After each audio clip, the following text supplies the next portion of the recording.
Енді өзім сияқты құрбыларыма, қазақтың сіңілдеріме, қазақтың аяулы жандарына айтқым келетіні, өзіңізді бақытты сезіну барысында сол үйдің босағасын бақытты қыламын деп бардыңыз ғой.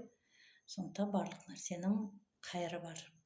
Ол үшін Алладан дұға тілеу керек. Ең басты нәрсе бұл жерде де тәрбие, бағыт деп жатырмыз ғой. Ең керемет нәрсе ол тазалықта керек.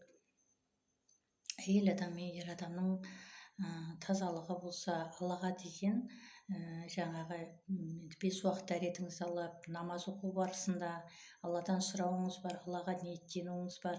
Осының бәрі біздің көп нәрседе, мысалы өмірлік тәжірибемде енді алар болсам, қиындығы да, қуанышы да, қайғысы да, бәрі ащысы да, тұщысы да қатар жүрді өмірімде. Бірақ ең басты бағыт сол намаз бен тазалық.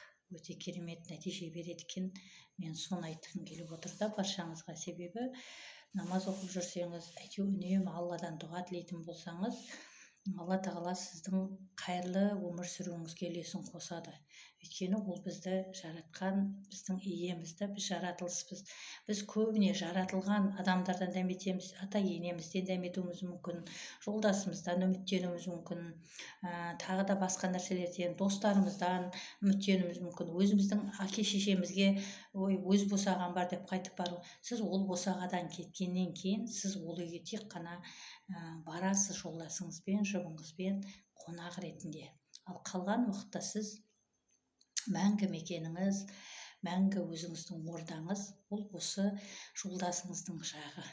Енді кейбірде айтып жатады ғой, бірінші бақ бақ, екінші бақ қара бақ деген қазақта сөз бар.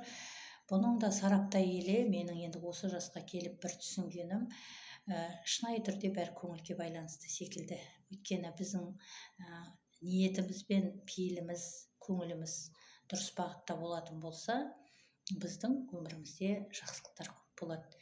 Ең қайырлысы өмірдегі сүрген кездегі ол үндемеу деп ойлаймын. Мен өзім үндемей, сол бір енеміз сөйлеп жатқанда, атамыз сөйлеп жатқанда, мен жолдасым өмір сөйлемеген адам, мен де сөйлемеген адаммын да, үндемей ғана тыңдайтынбыз. Өйткені үлкен кісілер өзінің ішіндегі, бізден бұрын өмір сүрген адамдар, бізден бұрын қиындық көрген адам, бізден бұрын өздерінің сырлары бар, соны айтып шығарып алғысы келіп отқан шығар бізді көріп деген ықпалмен отырып, солай мен үндемей ғана өмір сүрген едім.